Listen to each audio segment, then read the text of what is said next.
wanna get away, but I could use some company. If you're alone like me, we could go on a trip. Girl, I wanna see the sun, dive into the deep ocean, dance with you all night long, move as you swing your hips. Let's take a break from the stress and the hate. Feel the loving, feel the rhythm, singing oh na na, oh na na. I wanna go where the birds fly low, feel my heartbeat, feel the music, singing oh na. Hey everyone, hey, this is Ilyasa Simpson, aka Coach ILLY from the Charge Room, and this is Tuesday, right? Tuesday at 1 o'clock. And what we do on Tuesdays? We have lunch on the We Empower Network. Yay! Come on in, because we're gonna talk about some stuff that's really, really important. And I only have a short time because this is lunchtime. This is lunchtime, and you only have 30 minutes, and so do I, right? So today we're moving forward in the series of season three of Stop the Bullish. We're going to speak out of our silence and we're going to talk about it because silent depression is killing us, y'all. It is killing us. The ego, the pride, being vain, baby. You are hurting yourselves. We are hurting ourselves by hiding behind our smiles, hiding behind our anxieties, whatever is triggering us to not have a good day or a good mindset or a good week, month, or we just constantly keep self-sabotaging our worlds, right? So today we are going to talk about silent depression and isolation. When you're not feeling good and you like to be by yourself, don't bother me. When you're not feeling good and you just push everybody away, you have an attitude, you act out in mood swings, you just don't want to be bothered with anyone. But I'm telling you, let me tell you what isolation does when you're depressed. First of all, you are killing yourself softly. Let me say that again. You are killing yourself softly. There are so many people that will say, I don't need anyone. I can do life all by myself. No, you cannot. Everyone needs someone. Everyone needs someone to love and love them. You may don't want to admit it. You can sit in denial all you want. But baby, everyone needs someone they could trust, someone they love, someone to love you, someone to nurture you, someone you can nurture. Now, a lot of times this may happen, when we have children and children grow up and we have empty nest syndrome, that will take you to a place of no return sometimes. Some mothers, even fathers, cannot get to a place where they are comfortable letting go of their offspring so they can grow and be productive members of society. So we're going to talk about silent depression and isolation, but this is what we're going to do first. We're going to do first because this is what I do. I separate myself with a divine line and I put up a 365-degree wall up. And guess what? That is my place of peace. And I want you to get your place of peace too. Yes, I do. You, everyone deserves a place of peace. So I always like to start off with a breathing exercise. We're going to breathe in and breathe out 3 times. And on the 4th, breathe in, breathe out. We're going to hold our breath for 5 seconds. And then we're going to breathe everything out, right? So we're going to start. Ready? Breathe in. Breathe out. Breathe in. Breathe out. Breathe in. Breathe out. Oh, wait, hold it. 1, 2, 3, 4, 5. Breathe it all the way out. I almost let y'all get away with that 5 seconds. And now what I do also, because we're changing, we're transferring transferring from our masculine energy to our feminine energy, right? Back when we was taking off our bra moments, right? Back when we was stopping what we was doing to get our lives back. Right now we stopping the bullish because we gonna get it together. And today I got a song. We breathe, right? But then we get a song in our soul that we can sing. And today I had to go back to a little Method Man because I like that's what I do right there. And I hope y'all can hear this song because sometimes the music don't quite come through. So let's do this. Let's do this. Let's do this. Added a little Mary so we could do it. Ha.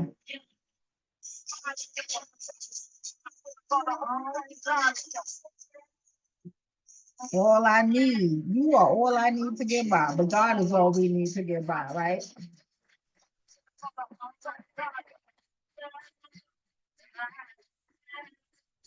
Shorty is always there. Well, we talking about God today. God is there every time we know we gotta do it.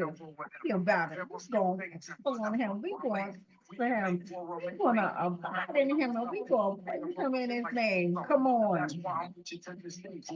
We gonna be with God at all times, praising him in his name.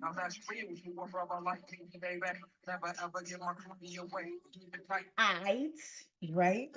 So we got the little bump in the bump, right? I got to get the bump most times. Like stay in a happy mood, this cheerful. This I love being cheerful and joyous because first of all, I'm so grateful to be alive today. And I hope you're grateful to be alive too. But here we go back. We're going to get some strategies on how we can combat isolation and silent depression. So, first of all, combating silent depression and isolation involves a combination of self help, seeking support, in some cases, professional intervention. Here are some practical suggestions, y'all. We got to get in and get out because we only got 30 minutes. It's lunchtime, right?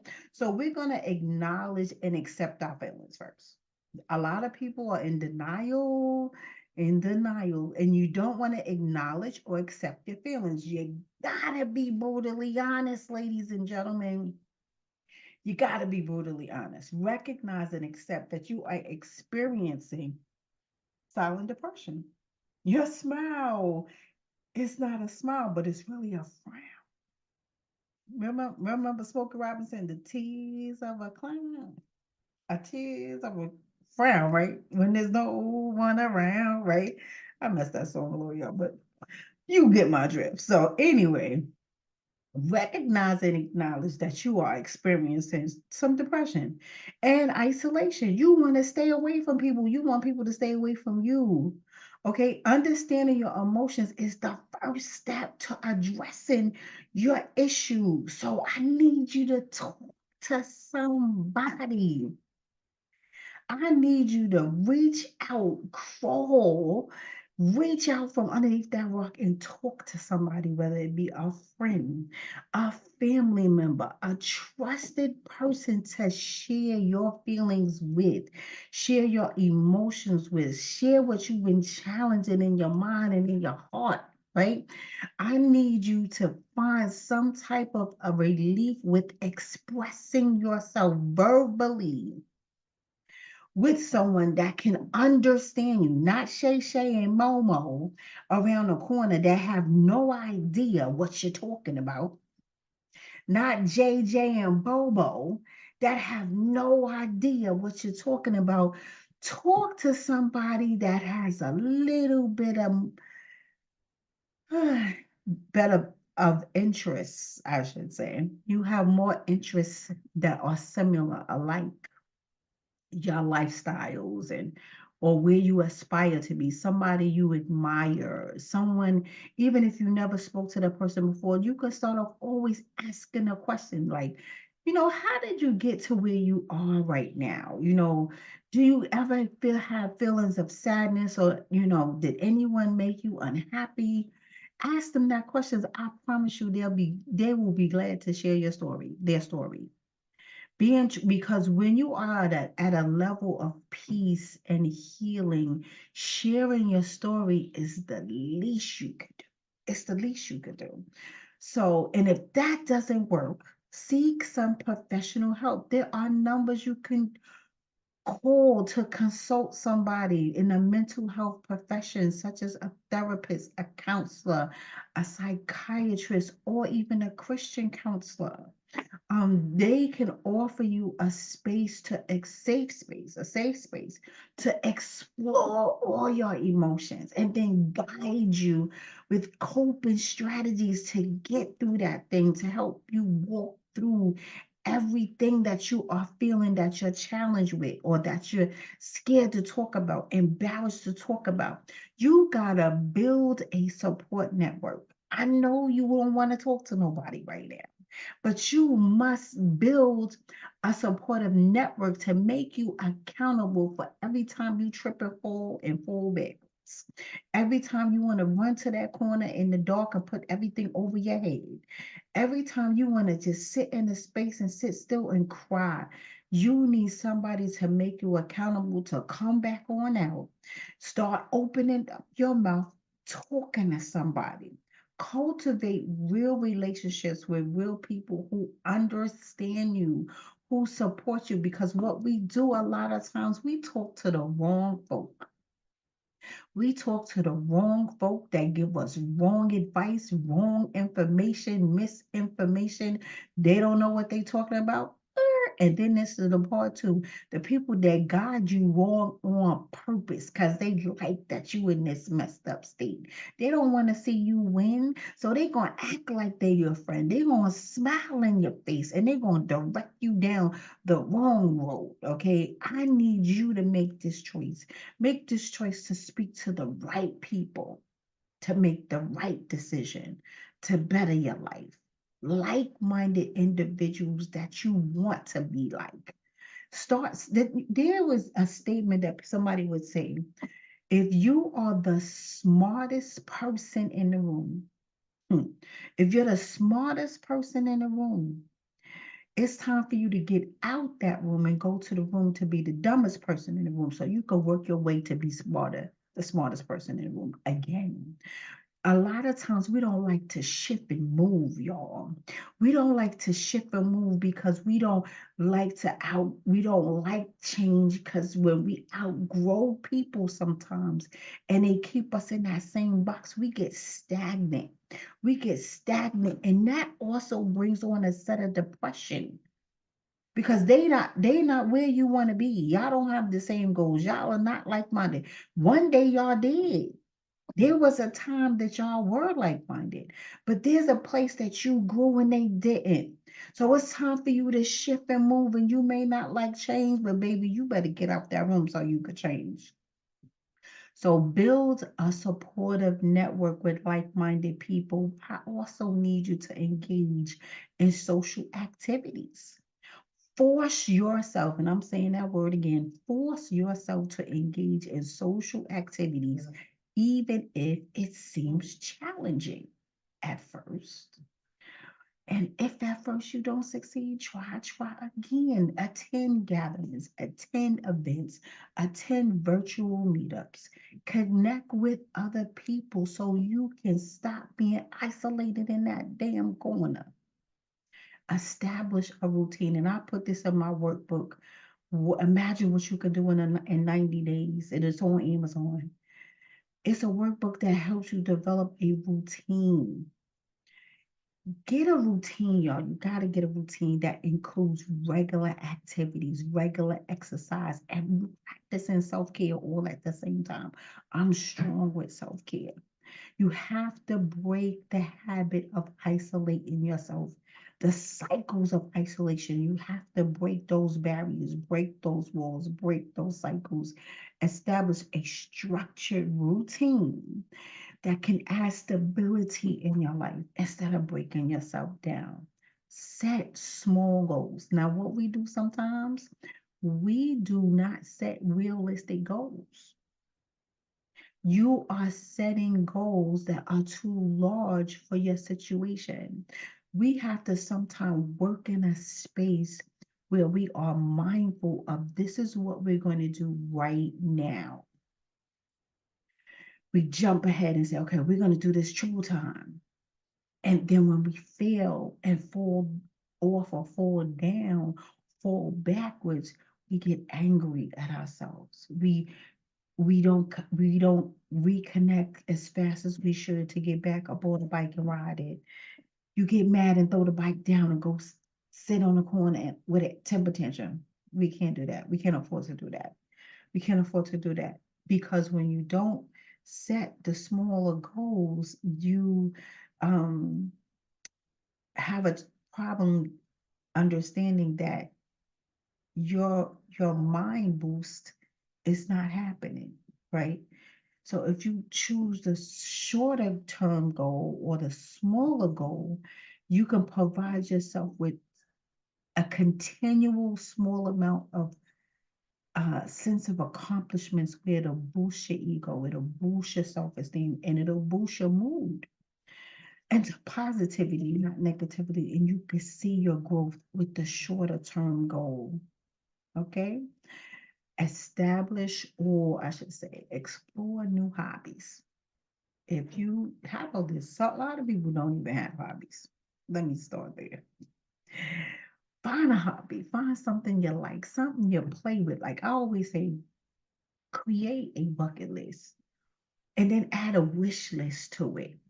And in between that, find a hobby, something you like, something you can keep digging in and looking up and researching and putting it all together and putting hands on it. Sometimes you just gotta put your hands in something to keep you occupied and keep you busy, to limit yourself from going to the left end of the negativity side and sitting in that corner of darkness. So explore new hobbies.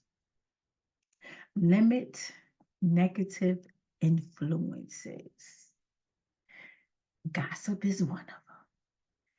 You can't sit and gossip with everybody, and you can't sit and talk about people and compare yourself to others and compare others to others. You're really not minding your business. And you take yourself off your own task, of your own life, and you can't get nothing done because you're too busy and messy, and everybody else stuff. Mind your business, stay in your lane, find something to do positive, like exploring and getting some new hobbies, finding people that you can connect with that's something of what you desire. And if you don't desire, learn how to desire it. That's why I said, look at some stuff. Go online and look at some things and type in different hobbies and see what you like. Just see what you like. Change the people you be around, change your activities, change your environments. You have to surround yourself with positivity as much as possible. So practice self compassion. Practice self compassion. Be kind to yourself. Understand that overcoming silent depression and isolation is a process. It's not going to happen at a snap of a finger. It's not going to go away overnight. It takes time, weeks to weeks, months to months, and even years sometimes. And remember, it's always okay to ask for help. It's always okay to take small steps towards improvement because sometimes you got to just see your progress, see your progress. Utilize technology for connection. So utilize technology to stay connected with family and friends like Zoom, Meetup, um, FaceTime, Messenger, FaceTime, do video calls instead of texting. Because when you see somebody, you start to glow. You see other people, humans, and y'all talking and y'all looking at each other, and it just works. It just works because it helped like a lot during COVID. You couldn't get in touch with people, but when you utilize video technology, it brought happiness to people's souls, right? So utilize those apps to socialize with people, to bridge the gaps, and build relationships with that. So be mindful and do use some mindfulness and relaxation techniques. We have to practice mindfulness and meditation, the deep breathing, like how we just did the deep breathing. And you could do yoga to help manage your stress and improve your overall mental well-being, right?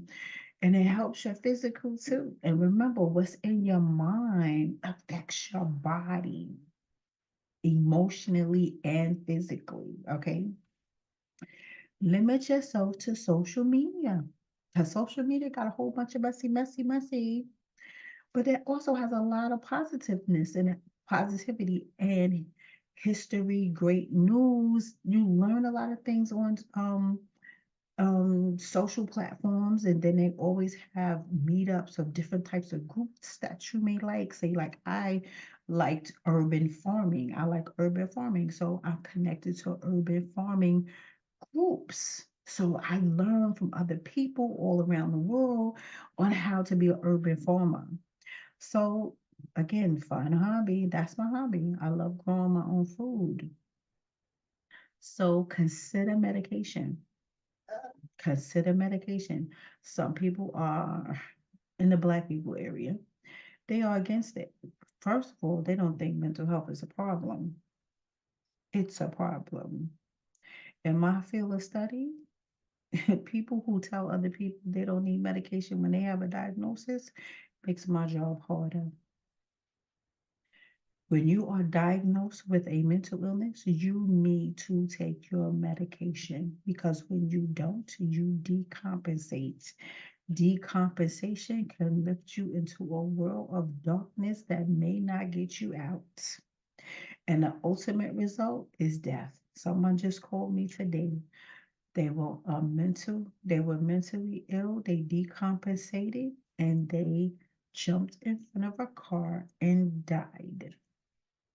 No, they told me they got hit by a car. But the way that sucker sound, they was on their way to committing suicide. It is not fun. And if you have schizophrenia, Lord knows those auditory hallucinations will tell you to hurt yourself or hurt someone else. I had a client, he decompensated. He had auditory hallucinations. The voices told him to hurt somebody. They was in the subway. He pushed them onto the train tracks, and the person died. Of course, he got arrested, but they just let him out. Guess why? Because he has a mental illness and he can't get charged like that. Better believe it. So, people that tell people they don't need medication and they are diagnosed with a mental illness, you need your medication every day of your life. So, don't think it can't happen. You may build yourself to a space where you manage your diagnosis better, but you may get a less dosage. They may decrease your dosage, but you need your medication. So consider your medication. So consider to yourself to be open to medication if you were diagnosed with a mental illness, and it's appropriate. And if appropriate, your healthcare professional will definitely, give you a possibility to um, and a strategy to help you manage all your symptoms. So educate yourself, guys. Educate yourself. Learn all about depression. Learn all about isolation and depression, about the effects of it, the coping mechanisms of it, understanding your situation better. That can empower you to take positive steps to be a better you. Listen, remember, everyone's journey is different and unique. No two journeys are the same. I promise you, if you take a step towards you to be a better you, your life will come together in a full circle. Just don't turn back. Don't get influenced by others. Don't go back to that dark hole because it is ugly down there. I'm telling you, it's ugly down there. It's okay to seek a professional for guidance, to explore different strategies of how you can find what works best for you. Because remember, your journey is different from the next person's. So if you're struggling, don't struggle alone. There is help out here, there's support out here. You just have to trust the process, y'all. Trust the process. I am here talking about opening up from silent depression, the ones that's walking outside with big smiles and they're breaking down when they get back home, baby. I know you are not by, please know you are not by yourself. Please know, and I just want to let you know support is here. I am a Christian counselor. I am a master of social work, um, um, social worker. I can help you walk through the process. I can help guide you to refer you to a place if you need higher level of care. But I can definitely point you in the right direction. Contact me, DM me, text me, call me, go on my website, book an appointment with me. www.thechargeroom.com. Follow me on Instagram, like me on Facebook. That's all platforms of the charge room. There are message platforms. Reach out if you need someone. I could guide you in the right direction. Please just don't think you could do this by yourself because you cannot. Thank you for stopping by. See you next Tuesday, 1 o'clock, as it's lunchtime. Come to the charge room every Monday from 7 to 7:30 for Mindset Mondays. Yes, a safe space for healing. Come hear us talk about different topics every week on Facebook Live and YouTube Live. Subscribe to the Charge Room channel on YouTube and never miss a show again. See you on Monday.